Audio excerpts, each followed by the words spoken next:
नमस्कार साथियों, आज मैं आपको जनरल साइंस के 200 ऐसे प्रश्न बतलाने वाला हूं जो कि सभी गवर्नमेंट एग्जाम में पूछे जाने वाले बहुत ही महत्वपूर्ण प्रश्न है। तो गाइस आपसे एक रिक्वेस्ट है, वीडियो को शुरू से लेकर अंत तक देखिए। अंत का प्रश्न बहुत ही इंपॉर्टेंट प्रश्न और ये सेट 65वां। तो चलिएगा इस वीडियो को स्टार्ट करते हैं। आपका पहला क्वेश्चन क्या लिखा हुआ है?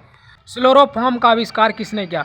स्लोरोफॉर्म का जो आविष्कार है किसने किया? तो सिम्पसन ने किया। स्लोरोफॉर्म का जो आविष्कार है किसने किया? सिम्पसन ने किया। दोस्तों, हाइड्रोजन का परमाणु क्रमांक कितना होता है? 1 होता है। हाइड्रोजन का जो परमाणु क्रमांक कितना होता है? 1 होता है। दृश्य स्पेक्ट्रम की जो तरंगदैर्ध्य सीमा क्या होती है? दृश्य स्पेक्ट्रम की जो तरंगदैर्ध्य सीमा होती है वह 3900 एंगस्ट्रॉम से 7600 एंगस्ट्रॉम होती है। दोस्तों, एक परमाणु के केंद्र का धनावेशित भाग क्या कहलाता है? एक परमाणु के केंद्र का जो धनावेशित भाग क्या कहलाता है? नाभिक कहलाता है। नाभिक कहलाता है।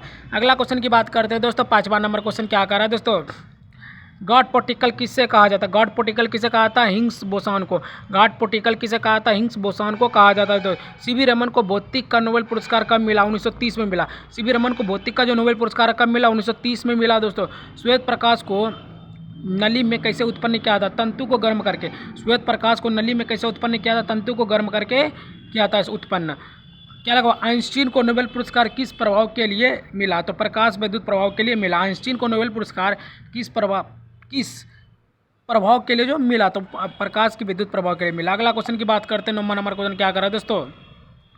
प्रकाश विद्युत प्रभाव की व्याख्या पर आइंस्टीन को नोबेल कब मिला? तो 1921 में मिला। प्रकाश विद्युत प्रभाव की व्याख्या पर आइंस्टीन को जो नोबेल पुरस्कार है वह कब मिला? 1921 में मिला था। दोस्तों, परमाणु ऊर्जा उत्पन्न करने के लिए किस धातु का प्रयोग होता है? तो यूरेनियम। परमाणु ऊर्जा उत्पन्न करने के लिए किस धातु का प्रयोग जो है होता है? तो यूरेनियम का प्रयोग होता है। दो उत्तरोत्तर गतों या बंधों के बीच की दूरी क्या कहलाती है? तरंगदैर्ध्य कहलाती है। दो उत्तरोत्तर गतों या बंधों के बीच की जो दूरी क्या कहलाती है? तरंगदैर्ध्य कहलाती है। प्रथम भारतीय उपग्रह आर्यभट्ट कब छोड़ा गया? 19 अप्रैल 1975 में। प्रथम भारतीय उपग्रह आर्यभट्ट जो है कब छोड़ा गया? 19 अप्रैल 1975 में छोड़ा गया। अगला क्वेश्चन की बात करते हैं। 13वां नंबर क्वेश्चन क्या कर रहा है दोस्तों? इनसेट 2D कब छोड़ा गया? तो 10 जुलाई 1992। इनसेट 2 और D जो है कब छोड़ा गया? 10 जुलाई 1992 में छोड़ा गया। सिरके का रासायनिक नाम क्या है? सिरके का एसिटिक अम्ल है CH3COOH। सिरके का जो रासायनिक नाम है वो है दोस्तों एसिटिक अम्ल CH3COOH। सोडा वाटर की बोतल खोलने पर कौन सी गैस निकलती है? Carbon dioxide CO2। Soda water की बोतल खोलने पर कौन सी गैस निकलती है? कार्बन डाइऑक्साइड CO2 गैस निकलती है। 1945 में नागासाकी पर गिराए गए बम में कौन सा विस्फोटक था? तो प्लूटोनियम विस्फोटक था। 1945 में नागासाकी पर गिराए गए बम में कौन सा विस्फोटक था? तो प्लूटोनियम विस्फोटक था। अगला क्वेश्चन की बात करते हैं। 17वां नंबर क्वेश्चन क्या कर रहा है दोस्तों? नागासाकी पर गिराए गए बम का नाम क्या था? फैटमैन था। नागासाकी पर गिराए गए बम का नाम क्या था? फैटमैन। हिरोशिमा पर गिराए गए परमाणु बम का नाम क्या था? Little boy. हिरोशिमा पर गिराए गए परमाणु बम का जो नाम था वह था लिटिल बॉय। जंतुओं में चीनी का पाचन किस प्रकार का परिवर्तन है? रासायनिक परिवर्तन है। जंतुओं में चीनी का जो पाचन है किस प्रकार का परिवर्तन है? रासायनिक परिवर्तन है। हिरोशिमा पर बम में कौन सा विस्फोटक प्रयुक्त हुआ था? यूरेनियम। हिरोशिमा बम में कौन सा विस्फोटक जो प्रयुक्त हुआ था? यूरेनियम प्रयुक्त हुआ था। अगला क्वेश्चन की बात करते हैं। 21वां नंबर क्वेश्चन क्या कर रहा है दोस्तों? वनस्पति घी बनाने में कौन सी गैस प्रयुक्त होती है? हाइड्रोजन गैस प्रयुक्त होती है। वनस्पति घी बनाने में कौन सी गैस प्रयुक्त होती है? हाइड्रोजन गैस प्रयुक्त होती है। रेडियोधर्मी पदार्थ कौन सी किरणें उत्सर्जित करती है? अल्फा बीटा गामा किरणें उत्सर्जित करती है। रेडियोधर्मी पदार्थ जो है कौन सी किरणें उत्सर्जित करती है? अल्फा बीटा एवं गामा किरणें उत्सर्जित करती है। मच्छर भगाने वाली दवाओं में सक्रिय रसायन क्या है? तो एलेथ्रीन। क्या लगा? मच्छर भगाने वाली दवाओं में सक्रिय रसायन कौन है? एलेथ्रीन है। जीवों में अत्यधिक विविधता का मुख्य कारण क्या है? उत्परिवर्तन। जीवों में अत्यधिक विविधता का जो मुख्य जो कारण है वो है दोस्तों उत्परिवर्तन। अगला क्वेश्चन की बात करने से पहले बताते हैं, अगर चैनल पर न्यू हो तो फटाफट जाकर लाइक सब्सक्राइब शेयर एक प्यारा सा कमेंट जरूर कर देना। चलेगा। 25वां नंबर क्वेश्चन पढ़ते हैं फटाफट। सौर ऊर्जा ATP में कहाँ परिवर्तित होता है? तो क्लोरोप्लास्ट में। सौर ऊर्जा ATP में कहाँ परिवर्तित होता है? तो क्लोरोप्लास्ट में परिवर्तित होता है। पौधे में भ्रूण कहाँ पाया जाता है? बीज में। पौधे में भ्रूण कहाँ पाए जाते हैं? बीज में पाए जाते हैं। विश्व मधुमेह दिवस कब मनाया जाता है? 14 नवंबर को। विश्व मधुमेह दिवस कब मनाया जाता है? 14 नवंबर को मनाया जाता है। प्रथम मानव हृदय प्रत्यारोपण कहाँ हुआ था? दक्षिण अफ्रीका में। प्रथम मानव हृदय प्रत्यारोपण जो है कहाँ हुआ था? दक्षिण अफ्रीका में हुआ था। अगला क्वेश्चन की बात करते हैं। 29वां नंबर क्वेश्चन क्या कर रहा है दोस्तों? मनुष्य में मेरुरज्जु से कितनी जोड़ी तंत्रिकाएं निकलती हैं? 31 जोड़ी तंत्रिका निकलती है। मनुष्य में मेरुरज्जु से कितनी जोड़ी तंत्रिका निकलती है? 31 जोड़ी तंत्रिका निकलती है। निषेचन की क्रिया स्त्री में कहाँ होती है? अंडवाहिनी में होती है। निषेचन की जो क्रिया स्त्री में कहाँ होती है? अंडवाहिनी में होती है। प्याज काटने पर आंखों से आंसू क्यों आती है? सिनप्रोपेनेथियल एस ऑक्साइड। क्या लगा भाई, प्याज काटने पर आंखों में जो आंसू आती है वो आती है सिनप्रोपेनेथियल और एस ऑक्साइड से आती है। संतरे में फल में लाल रंग का कारण क्या है, कैरोटीनाइड बीटा कैरोटीन। देखो संतरे में जो फल के लाल रंग का जो कारण है तो कैरोटीनाइड बीटा कैरोटीन के कारण है। अगला क्वेश्चन की बात करते थे, 33वां नंबर क्वेश्चन क्या कर रहा है दोस्तों, पत्तियों में पीला रंग का कारण क्या है, कैरोटीनाइड का। पत्तियों में पीला रंग का जो कारण है वो है कैरोटीनाइड का। मशरूम किस वर्ग का पौधा है, कवक। मशरूम जो है किस वर्ग का पौधा है, कवक का पौधा है। मापिन किस पौधे से प्राप्त होता है, अफीम पोस्टा से। मापिन जो है किस पौधे से प्राप्त होता है, अफीम पोस्टा से प्राप्त होता है। नेस्केपिन किससे प्राप्त होता है, तो अफीम पोस्टा से। नेस्केपिन जो है किससे प्राप्त होता है, अफीम पोस्टा से प्राप्त होता है। अगला क्वेश्चन की बात करते हैं, 37वां नंबर क्वेश्चन क्या कर रहा है दोस्तों, हेरोइन किससे प्राप्त होता है, अफीम से। हेरोइन किससे प्राप्त होता है, अफीम से प्राप्त होता है। अफीम पोस्टा से अफीम किस भाग से प्राप्त होता है दोस्तों, अदब के फल से। अदब के फल से, बताओ यार कैसा कैसा नाम लिखा, अदब के फल से। अफीम पोस्टा से अफीम किस भाग से प्राप्त होता है, अदब के फल से प्राप्त होता है। अफीम का मुख्य अवयव क्या है, तो मॉर्फिन है। अफीम का जो मुख्य अवयव है भाई दोस्तों मॉर्फिन। नील हरित सवाल क्या होता है, तो जैव उर्वरक। नील हरित सवाल क्या होता है, जैव उर्वरक होता है। अगला क्वेश्चन की बात करते हैं, 41वां नंबर क्वेश्चन क्या कर रहा है दोस्तों, प्लाज्मा झिल्ली किससे बनी होती है, प्रोटीन एवं लिपिड से बनी होती है। प्लाज्मा झिल्ली जो है किससे बनी होती है दोस्तों, प्रोटीन एवं लिपिड से बनी होती है, लिपिड। मनुष्य की खोपड़ी में कितनी अस्थियां होती हैं, 28 अस्थियां होती हैं। मनुष्य की जो खोपड़ी में कितनी अस्थियां होती है, 28 होती है दोस्तों। मनुष्य के शरीर में पसलियों जो कितने जोड़े होते हैं, 12 जोड़े होते हैं।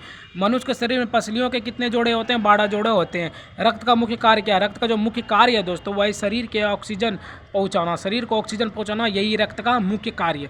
जो हमारे शरीर में जो रक्त है उसका जो कार्य है वही शरीर के ऑक्सीजन पहुंचाना।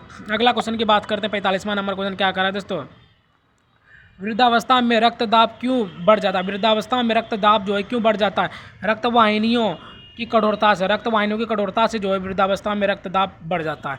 शरीर में संक्रमण से रक्षा कौन करता है, शरीर में जो संक्रमण से रक्षा करता है वो WBC करता है, श्वेत रक्त कर्ण WBC करता है। शरीर में संक्रमण से रक्षा कौन करता है, WBC करता है, श्वेत रक्त कर्ण। WBC का औसत व्यास कितना होता है, 0.07 मिलीमीटर, 0.07 मिलीमीटर होता है। यह 7 से 15 भी कह सकते हैं। अगर 7 से 15 को वो भी मार सकते हैं, तो 0.007 मिलीमीटर। WBC का जो औसत व्यास होता है वो कितना होता है, 0.007 मिलीमीटर होता है। WBC का निर्माण तथा RBC का विनाश कहाँ होता है, यह उत्तर है दोस्तों, WBC का निर्माण अस्थि मज्जा में। RBC का जो निर्माण, RBC का जो विनाश होता है वह पीलिया में होता है। देखो बढ़िया से एक बार पढ़ते हैं, WBC का निर्माण तथा RBC का जो विनाश है कहाँ होता है, और WBC का जो निर्माण होता है वह अस्थि मज्जा में होता है। पढ़ लिया ना, WBC का निर्माण अस्थि मज्जा में, और RBC का जो विनाश होता है वह पीलिया में होता है, पीलिया में होता है।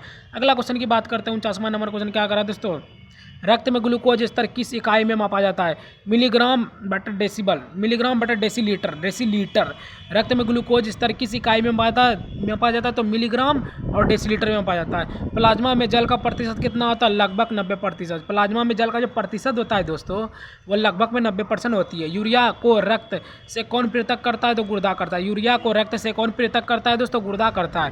रक्त की शुद्धिकरण प्रक्रिया क्या कहलाती है, डायलिसिस कहलाती है। रक्त की शुद्धिकरण प्रक्रिया क्या कहलाती है, डायलिसिस कहलाती है दोस्तों। अगला क्वेश्चन की बात करते हैं, 53वां नंबर क्वेश्चन क्या कर रहा है दोस्तों, वृक्क में औसत रक्त प्रवाह कितना होता है, 1200 सीसी प्रति मिनट होता है, 1200 सीसी प्रति मिनट होता है। क्या लगा, वृक्क में औसत जो रक्त प्रवाह कितना होता है, 1200 सीसी प्रति मिनट होता है। मानव मूत्राशय की पथरी प्राय किसकी बनी होती है, कैल्शियम ऑक्सलेट का, कैल्शियम ऑक्सलेट का। क्या लगा, मानव मूत्राशय की पथरी जो है प्राय किसकी बनी होती है, कैल्शियम ऑक्सलेट का बनी होती है। दूध प्रोटीन को पचाने वाला एंजाइम कौन सा है, रेनिन है।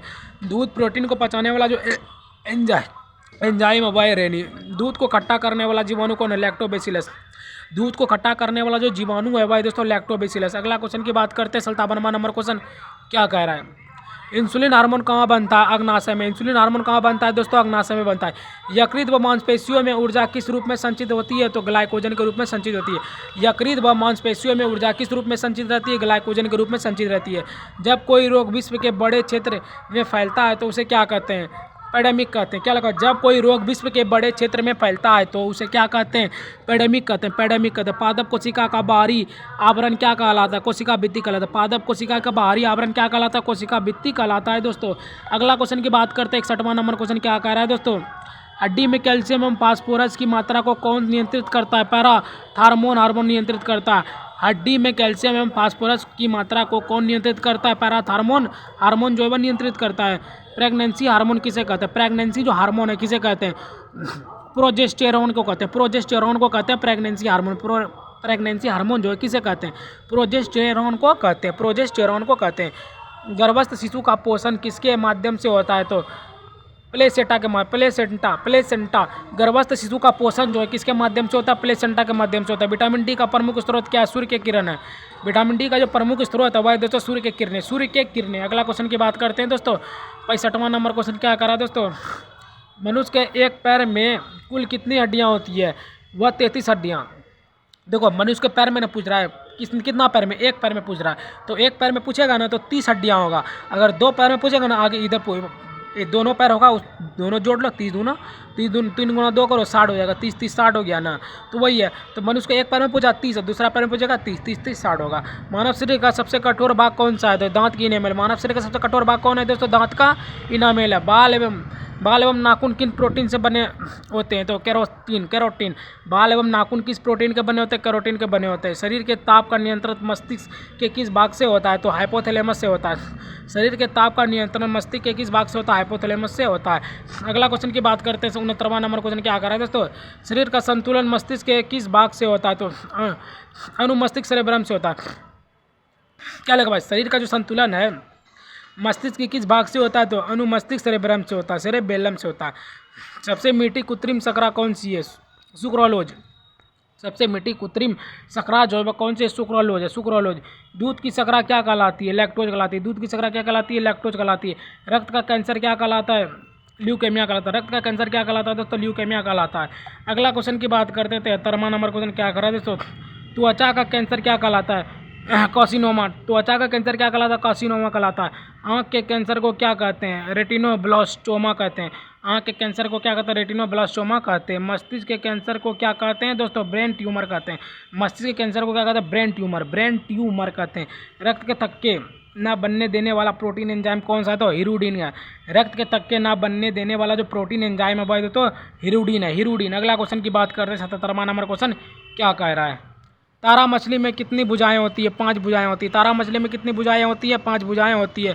सांप के काटने पर सबसे पहले कौन सा अंग प्रभावित होता है? तो तंत्रिका तंत्र, रक्त तंत्र। सांप के काटने पर सबसे पहले जो है कौन सा अंग प्रभावित होता है? वो तंत्रिका तंत्र या रक्त तंत्र प्रभावित होता है। मनुष्य के बाद सबसे बुद्धिमान स्तनधारी कौन है? तो डॉल्फिन है। मनुष्य के बाद सबसे बुद्धिमान जो स्तनधारी है वह है दोस्तों डॉल्फिन। डॉल्फिन जो एक फिश है। साबूदाना किस पौधे से प्राप्त होता है? तो साइकस। साबूदाना किस पौधे से प्राप्त होता है दोस्तों? साइकस से प्राप्त होता है। अगला क्वेश्चन की बात करते हैं। 81वां नंबर क्वेश्चन क्या कर रहा है दोस्तों? आयोडीन किस शैवाल से प्राप्त होता है? तो केल्प शैवाल। आयोडीन किस शैवाल से प्राप्त होता है? केल्प शैवाल से प्राप्त होता है। डायनामाइड बनाने में किस शैवाल का उपयोग होता है? डाइटम का। डायनामाइड बनाने में किस शैवाल का उपयोग होता है? डाइटम का उपयोग होता है दोस्तों। मानव निर्मित प्रथम तत्व कौन सा? तो टेक्नीशियम। क्या लगा? मानव निर्मित प्रथम जो तत्व होता है वह कौन सा है? तो टेक्नीशियम है। हाथी किसका पूर्वज माना था? हाथी जो किसका पूर्वज माना था? तो मैमत। क्या लगा है? हाथी जो है किसका पूर्वज माना जाता है वह है दोस्तों मेमच का। अगला क्वेश्चन की बात करते हैं। 50वां नंबर क्वेश्चन क्या कर रहा है दोस्तों? मानव शरीर में लसिका कोशिकाएं कहाँ बनती है? तो अस्थि मज्जा एवं लिम्फा नोड्स में। मानव शरीर में लसिका कोशिकाएं कहाँ बनती है? अस्थि मज्जा एवं लिम्फ नोड्स में बनती है।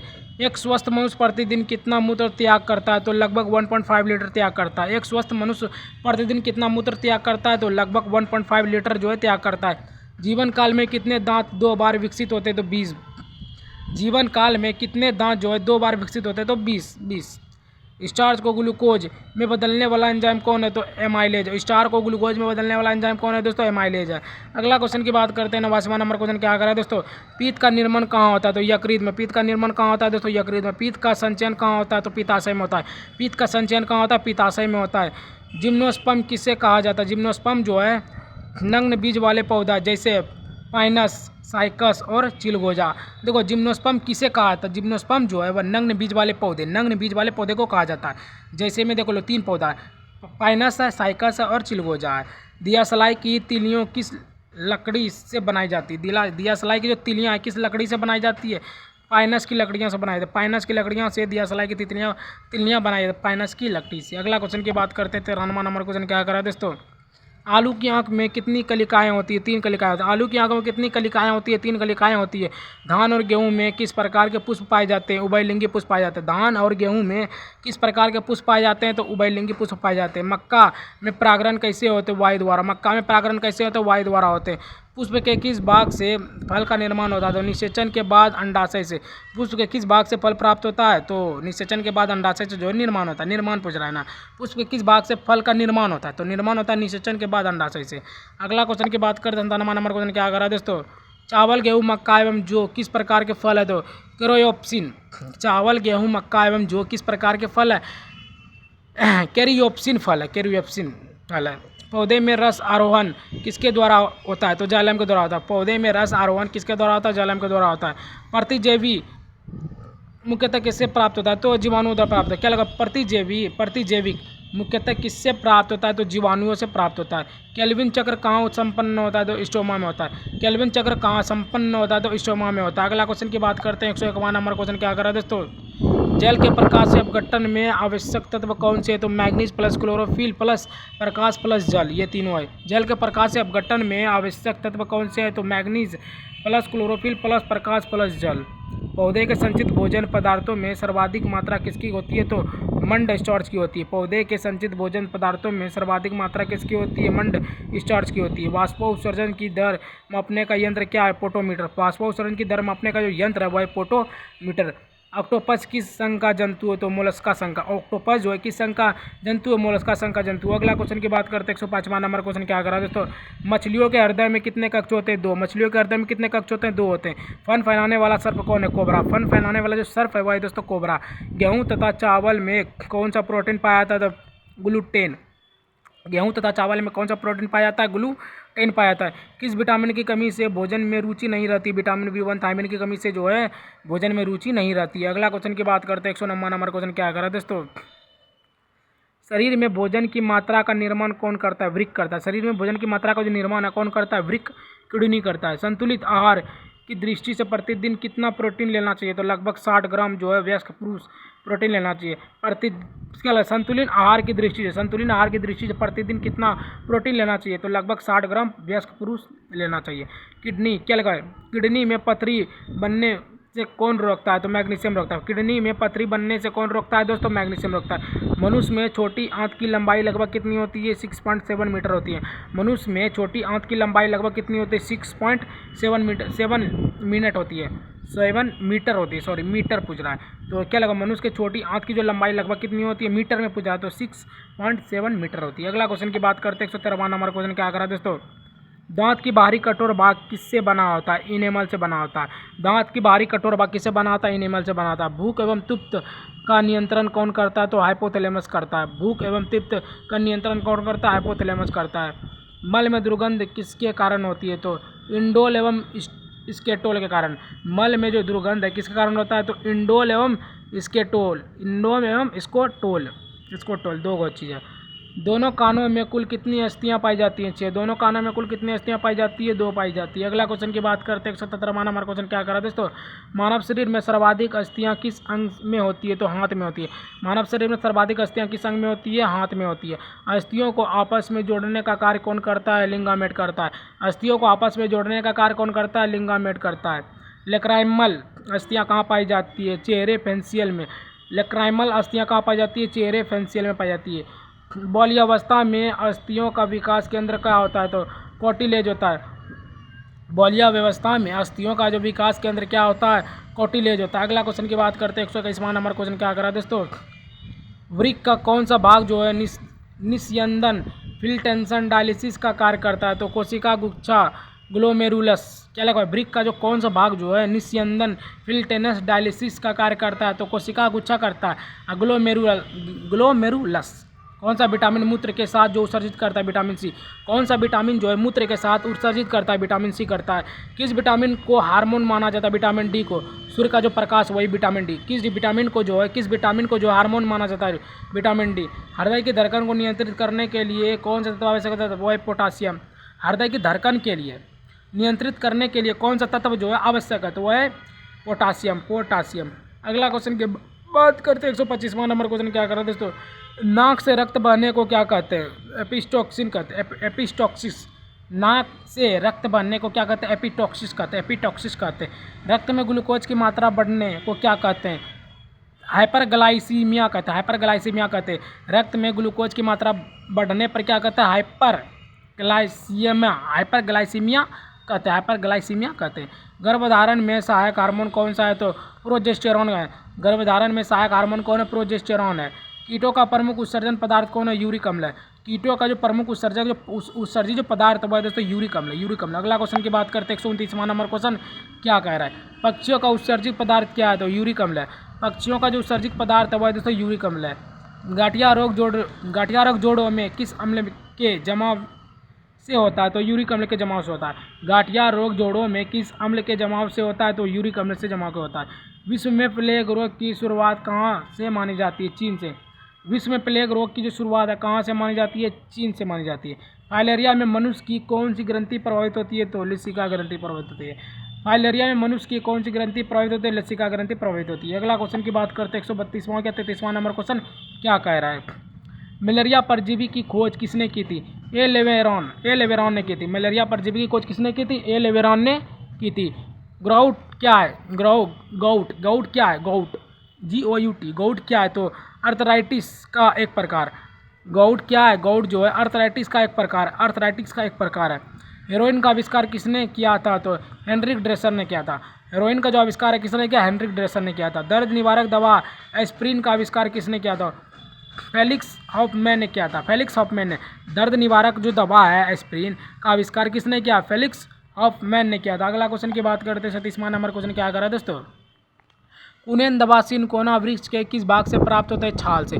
कुनेन दवा सिनकोना वृक्ष के किस भाग से प्राप्त होता है? छाल से प्राप्त होता है। सामान्यतः रक्त का थक्का बनने में कितना समय लगता है? 2 से 5 मिनट। सामान्यतः रक्त का थक्का बनने में कितना समय लगता है? 2 से 5 मिनट लगता है। संतान के लिए निर्धारण के लिए कौन सा गुणसूत्र उत्तरदायी है? वाई। संतान के लिए जो है सिर्फ वाई है। संतान के लिंग निर्धारण के लिए, लिंग पूछ रहा है ना, तो लिंग निर्धारण के लिए जो है कौन सा गुणसूत्र उत्तरदायी है? तो वाई गुणसूत्र उत्तरदायी है। अगर आप लोग सोच रहे होंगे XY नहीं, सिर्फ वाई। लिंग गुणसूत्र को क्या कहते हैं? एलोसोम कहते हैं। लिंग गुणसूत्र को क्या कहते हैं? एलोसोम कहते हैं। अगला क्वेश्चन की बात करते हैं 141वां नंबर क्वेश्चन क्या कर रहा है दोस्तों? गर्भावस्था में लिंग परीक्षण हेतु किसका अध्ययन किया जाता है? तो बार बॉडी का। गर्भावस्था में लिंग परीक्षण हेतु किसका अध्ययन किया जाता है? बार बॉडी का किया जाता है। कृत्रिम रूप से मानव द्वारा निर्मित प्रथम खाद्यान्न अनाज प्रजाति कौन सी है? टिटिकेल है। कृत्रिम रूप से मानव द्वारा निर्मित प्रथम खाद्यान्न अनाज प्रजाति कौन सी है? टिटिकेल है। 1945 में नोबेल पुरस्कार किसे मिला? उत्परिवर्तन एक्स किरणें में। तो हरमन मूलर को। 1945 में नोबेल पुरस्कार किसे मिला? उत्परिवर्तन एक्स किरणें में। तो हरमन मूलर को। गैस्ट्रिक जूस का pH मान कितना होता है? लगभग 1.4। गैस्ट्रिक जूस का जो pH मान होता है लगभग 1.4 होता है। अगला क्वेश्चन की बात करते हैं 145वां नंबर क्वेश्चन क्या कह रहा है? भारत का फल अनुसंधान संस्थान सबौर कहाँ स्थित है? भागलपुर में। बताओ यार, भारत का जो फल अनुसंधान संस्थान है, भारत का फल अनुसंधान संस्थान जो है वह सबौर जो है एक थोड़ा सा जो एरिया का नाम है, मतलब कोई जिला है उसके एरिया का नाम है। तो सबौर जो है कहाँ स्थित है? सबौर जो है भागलपुर में स्थित है। बिहार के एक छोटे से जिला है भागलपुर। अभी तो बहुत प्रचलित हो गया, हम भी वहीं से भागलपुर से। तो ये है भागलपुर में, सबौर भागलपुर में है। शरीर की सबसे पतली त्वचा कहाँ पाई जाती है? कंजक्टाइवा में। शरीर की सबसे पतली त्वचा कहाँ पाई जाती है? कंजक्टाइवा में पाई जाती है। सबसे ऊंचा स्तनधारी कौन है? जिराफ है। सबसे ऊंचा स्तनधारी कौन है? जिराफ है। विश्व अस्थमा दिवस कब मनाता है? मई का पहला मंगलवार में। देखो क्या लगा, विश्व अस्थमा दिवस जो है कब मनाता है? सब बोलेगा कि 7 मई को, लेकिन 7 मई नहीं होगा। मई माह का पहला मंगलवार को मनाया जाता है विश्व अस्थमा दिवस। समझ गए ना? 7 मई गलत हो जाएगा, क्योंकि डेट जो है बदलते रहता है। अभी साल बदलेगा तो फिर बदलेगा ना, इसलिए इसमें सही आंसर ये होगा कि मई माह का जो पहला सोमवार है। अगर 7 मई दिया होगा तो वो मारना, नहीं तो मई माह का पहला सोमवार में दिया पहला। अगला क्वेश्चन 149वां नंबर क्वेश्चन क्या कर रहा है दोस्तों?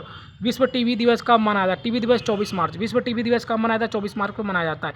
स्टेथोस्कोप की खोज किसने की थी? रेने लेनेक ने। स्टेथोस्कोप की जो खोज है किसने की थी? रेने लेनेक ने की थी। 4 प्रमुख पादप हार्मोन कौन कौन से हैं? 4 प्रमुख पादप हार्मोन कौन कौन से हैं? ऑक्सिन, जिब्रेलिन, साइटोकिनिन और एप्सिक अम्ल। 4 प्रमुख पादप हार्मोन कौन कौन से? ऑक्सिन है, जिब्रेलिन है और साइटोकिनिन है और एप्सिक अम्ल है। खोजा गया प्रथम पादप हार्मोन कौन सा है? ऑक्सिन है। खोजा गया प्रथम पादप हार्मोन कौन है? ऑक्सीन है दोस्तों। अगला क्वेश्चन की बात करते हैं 153वां नंबर क्वेश्चन क्या कर रहा है दोस्तों? ऑक्सीन की खोज किसने और कब की? तो डार्विन ने 1880 में की थी। ऑक्सीन की खोज जो है किसने की थी? डार्विन ने की 1880 में की, 1880 में की थी। ब्रेसिनो स्टेरॉइड किस प्रकार का पादप हार्मोन है? तो वृद्धिवर्धक पादप हार्मोन है। ब्रेसिनो स्टेरॉइड किस प्रकार का पादप हार्मोन है? वृद्धिवर्धक हार्मोन पादप हार्मोन है। सामान्य ताप पर गैसीय अवस्था में पाए जाने वाला एकमात्र पादप हार्मोन कौन सा है? तो एथिलीन है। एथिलीन है। सामान्य ताप पर गैसीय अवस्था में पाए जाने वाला जो एकमात्र पादप हार्मोन है वह है दोस्तों एथिलीन है। फलों को पकाने में सहायक हार्मोन कौन है? एथिलीन है। फलों को पकाने में सहायक हार्मोन कौन है? एथिलीन है। अगला क्वेश्चन की बात करते हैं दोस्तों 156वां नंबर क्वेश्चन क्या, 57वां नंबर क्वेश्चन क्या कर रहा है दोस्तों? फूलों के खिलने में सहायक हार्मोन कौन है? फ्लोरीजेन है। फूलों के खिलने में सहायक हार्मोन कौन है? फ्लोरीजेन है। पौधे का जनन अंग क्या होता है? तो पुष्प। पौधे का जनन अंग क्या है? पुष्प। नर एवं मादा जनन इकाइयों के संयोजन को क्या कहते हैं? निषेचन कहते हैं। नर एवं मादा जनन इकाइयों के संयोजन को क्या कहते हैं? निषेचन कहते हैं। बौने पौधों को लंबा करने में कौन सा हार्मोन सहायक होता है? जिब्रेलिन होता है। बौने पौधों को लंबा करने में कौन सा सहायक होता है? जिब्रेलिन होता है सहायक। अगला क्वेश्चन की बात करते हैं 161वां नंबर क्वेश्चन क्या करा दोस्तों? वृद्धि रोधक एंटी एगिंग पादप हार्मोन कौन है? तो साइटोकाइनिन है। वृद्धि रोधक पादप हार्मोन कौन है? साइटोकाइनिन है। पुष्पों की संख्या में वृद्धि किस हार्मोन से होती है? जिब्रेलिन साइटोकाइनिन से होती है। पुष्पों की संख्या में वृद्धि किस हार्मोन से होती है? जिब्रेलिन और साइटोकाइनिन से होती है। परितंत्रिक इकोसिस्टम क्या है? परितंत्र इकोसिस्टम शब्द का प्रथम प्रयोग किसने किया था? एजी ट्रांसले ने किया था। देखो परितंत्र शब्द का जो प्रथम प्रयोग है इकोसिस्टम का जो है प्रथम प्रयोग किसने किया था? तो एजी ट्रांसले ने किया था। पारिस्थितिकी विज्ञान केंद्र कहाँ स्थित है? बेंगलुरु में। पारिस्थितिकी विज्ञान केंद्र कहाँ स्थित है? बेंगलुरु में स्थित है। अगला क्वेश्चन की बात करते हैं 165वां नंबर क्वेश्चन क्या कर रहा है दोस्तों? प्रोटोजुआ संघ के जीव कौन से हैं? तो अमीबा, यूग्लिना, पैरामीशियम। प्रोटोजुआ संघ के जीव कौन कौन से हैं? तो अमीबा, यूग्लिना, पैरामीशियम। पेरिफेरा संघ के जीव कौन से हैं? साइकॉन, स्पंज। पेरिफेरा संघ के जीव कौन कौन से? साइकॉन, स्पंज हैं। एनेलिडा संघ का जीव कौन सा है? तो केचुआ है। केचुआ एनेलिडा संघ का जीव है। केचुआ में कितनी हृदय होते हैं? 4। केचुआ में कितने हृदय होते हैं? 4 जोड़ी हृदय होती है। अगला क्वेश्चन की बात करते हैं 69वां नंबर क्वेश्चन क्या कर रहा है दोस्तों? आर्थ्रोपोडा संघ के जीव कौन कौन से हैं? तो तिलचट्टा, मच्छर, खटमल, मक्खी, केकड़ा, झींगा। देखो आर्थ्रोपोडा संघ के जो जीव हैं कौन कौन से? तो वह तिलचट्टा, मच्छर, खटमल, मक्खी, केकड़ा और झींगा। कॉकरोच के हृदय में कितने कक्ष होते हैं? 13 कक्ष होते हैं। कॉकरोच के हृदय में कितने कक्ष होते हैं? 13 कक्ष होते हैं। मोलस्का संघ के जीव कौन से हैं? तो घेंगासिपी। मोलस्का संघ के जो जीव हैं कौन से? घेंगासिपी है। मोलस्का संघ के जीव में श्वसन किसके द्वारा होता है? तो गलफड़ों के द्वारा होता है। मोलस्का संघ के जीव में श्वसन किसके द्वारा होता है? गलफड़ों के द्वारा होता है। अगला क्वेश्चन की बात करते हैं 73वां नंबर क्वेश्चन क्या कर रहा है दोस्तों? मनुष्य के आहार नाल की औसत लंबाई कितनी होती है? तो 8 से 10 मीटर होती है। मनुष्य के आहार नाल की औसत लंबाई कितनी होती है? 8 से 10 मीटर होती है। ट्रिप्सिन, एमाइलेज तथा लाइपेज क्या है? एंजाइम है। क्या लिखा हुआ है? ट्रिप्सिन, एमाइलेज तथा लाइपेज क्या है? यह है एंजाइम। प्रोटीन एवं पेप्टोन को पॉलीपेप्टाइड एवं अमीनो अम्ल में कौन सी परिवर्तन करता है? तो पैप्सिन प्लस ट्रिप्सिन प्लस पैप्टिडेज करता है। पैप्टिडेज करता है। देखो प्रोटीन एवं पेप्टोन एवं पॉलीपेप्टाइड एवं अमीनो अम्ल में कौन परिवर्तित करता है? तो वह करता है पैप्सिन प्लस ट्रिप्सिन प्लस पैप्टिडेज करता है। पेट्रोल एवं बेंजीन पृथक किए जाते हैं तो भिन्नास आसवन के द्वारा। पेट्रोल एवं बेंजीन पृथक किए जाते हैं भिन्नास आसवन के द्वारा किए जाते हैं। अगला क्वेश्चन की बात करते हैं 77वां नंबर क्वेश्चन क्या कर रहा है दोस्तों? हवाई अड्डा पर पायलट को संकेत देने के लिए किस निष्क्रिय गैस का उपयोग होता है? तो नियॉन गैस का उपयोग होता है। हवाई अड्डों पर पायलट को संकेत देने के लिए किस निष्क्रिय गैस का उपयोग होता है? तो नियॉन गैस का उपयोग होता है। लहसुन की विशिष्ट गंध का कारण क्या है? सल्फर यौगिक। लहसुन की विशिष्ट गंध का जो कारण है वही सल्फर यौगिक। जीवों के आधुनिक वर्गीकरण का पिता कहा जाता है? तो कैरोलस लिनियस को। जीवों के आधुनिक वर्गीकरण का जो पिता है वह कैरोलस लिनियस को कहा जाता है। द्विनाम नामकरण पद्धति को प्रचलित किया तो कैरोलस लिनियस ने किया। द्विनाम नामकरण पद्धति को प्रचलित किया तो कैरोलस लिनियस ने किया था। Carolus Linnaeus. अगला क्वेश्चन की बात करते हैं 181वां नंबर क्वेश्चन क्या करा दोस्तों? 5 जगत वर्गीकरण पद्धति प्रस्तुत की तो रॉबर्ट एच व्हिटेकर ने 1969 में। 5 जगत वर्गीकरण पद्धति प्रस्तुत की। किसने की? रॉबर्ट एच विट टेकर ने की 1969 में की। सभी प्रोकैरियोटिक जीव किस जगत में रखे जाते हैं? तो मोनेरा जगत में रखे जाते हैं। सभी प्रोकैरियोटिक जीव जो है किस जगत में रखे जाते हैं? मोनेरा जीव में रखे जाते हैं। एक कोशिकीय यूकैरियोटिक जीव सम्मिलित किए जाते हैं तो प्रोटिस्टा। एक कोशिकीय यूकैरियोटिक जीव जो है सम्मिलित किए जाते हैं प्रोटिस्टा में। जीवों की संरचनात्मक एवं क्रियात्मक इकाई क्या है? कोशिका। जीवों की संरचनात्मक एवं क्रियात्मक जो इकाई है वह कोशिका। अगला क्वेश्चन की बात करते हैं 150वां नंबर क्वेश्चन क्या कर रहा है दोस्तों? संसार की सबसे बड़ी कोशिका होती है शुतुरमुर्ग कांडा। संसार की सबसे बड़ी कोशिका जो होती है वह शुतुरमुर्ग कांडा होती है। मानव शरीर की सबसे छोटी कोशिका कौन है? शुक्राणु है। मानव शरीर की सबसे छोटी कोशिका कौन है दोस्तों? शुक्राणु है। मानव शरीर की सबसे बड़ी जीवित कोशिका कौन है? अंडाणु है। मानव शरीर की सबसे बड़ी जीवित कोशिका कौन है? अंडाणु है। जीव द्रव्य की खोज किसने की? ल्यूवेनहॉक 1674 में। जीव द्रव्य की खोज है किसने की? ल्यूवेनहॉक ने की 1674 में की। अगला क्वेश्चन की बात करते हैं 189वां नंबर क्वेश्चन क्या करा दोस्तों? प्रोटोप्लाज्म शब्द का नामकरण किया डूजांडीन ने क्या लगा? देखो प्रोटोप्लाज्म शब्द का जो नामकरण है वह क्या? डूजांडीन ने किया। कोशिका भित्ति पाई जाती है केवल पादप कोशिका में। कोशिका भित्ति पाई जाती है केवल पादप कोशिका में पाई जाती है। कोशिका झिल्ली पाई जाती है पादप एवं जंतु दोनों कोशिकाओं में पाई जाती है। कोशिका झिल्ली पाई जाती है पादप एवं जंतु दोनों कोशिकाओं में पाई जाती है। कोशिका झिल्ली किससे बनी होती है? तो लिपिड एवं प्रोटीन से। कोशिका झिल्ली किससे बनी? तो लिपिड एवं प्रोटीन से बनी होती है। अगला क्वेश्चन की बात करते हैं 93वां नंबर क्वेश्चन क्या करा दोस्तों? गोल्जी कार का आविष्कार किया तो कैमिलो गोल्जी ने किया। गोल्जी कार का आविष्कार किया कैमिलो गोल्जी ने किया। कोशिका की ट्रैफिक पुलिस कहलाती है गोल्जी कार। कोशिका की ट्रैफिक पुलिस कहलाती है गोल्जी कार कहलाती है। प्रोटीन की फैक्ट्री कहलाती है राइबोसोम। प्रोटीन की फैक्ट्री कहलाती है दोस्तों राइबोसोम। को केवल पादप कोशिका में पाया जाता है लवक। केवल पादप कोशिका में पाया जाता है लवक प्लासिड। अगला क्वेश्चन की बात करते हैं 97वां नंबर क्वेश्चन क्या करा दोस्तों? कोशिका का रसोई घर कहलाता है हरित लवक क्लोरोप्लास्ट। कोशिका का रसोई घर कहलाता है हरित लवक क्लोरोप्लास्ट। पादप कोशिका का बाहरी आवरण कहलाता है कोशिका भित्ति। पादप कोशिका का बाहरी आवरण कहलाता है कोशिका भित्ति कहलाता है। फूलों एवं फलों को रंग प्रदान करता है क्रोमोप्लास्ट। फूलों एवं फलों को रंग को प्रदान करता है क्लोरोप्लास्ट प्रदान करता है। जीव द्रव्य जीवन की भौतिक आधार है किसका कथन है? हैक्सले का। जीव द्रव्य जीवन की भौतिक आधार है ये किसका कथन है? हैक्सले का कथन है। तो दोस्तों आज मैंने आपको टोटल 200 बहुत ही महत्वपूर्ण साइंस के प्रश्न बतला दिए जो कि सभी प्रश्न हर एक गवर्नमेंट एग्जाम में पूछे जाने वाले बहुत ही महत्वपूर्ण ये साइंस के 200 प्रश्न थे। अगर गाइस आप लोगों को ये थोड़ा सा भी जीके जीएस का वीडियो अच्छा लगा होगा तो मुझे गाइस एक लाइक, एक सब्सक्राइब, एक प्यारा सा कमेंट जरूर कर देना। तो ठीक है गाइस, मिलते हैं किसी और नए वीडियो के साथ, तब तक के लिए बाय बाय। जय हिंद, जय भारत।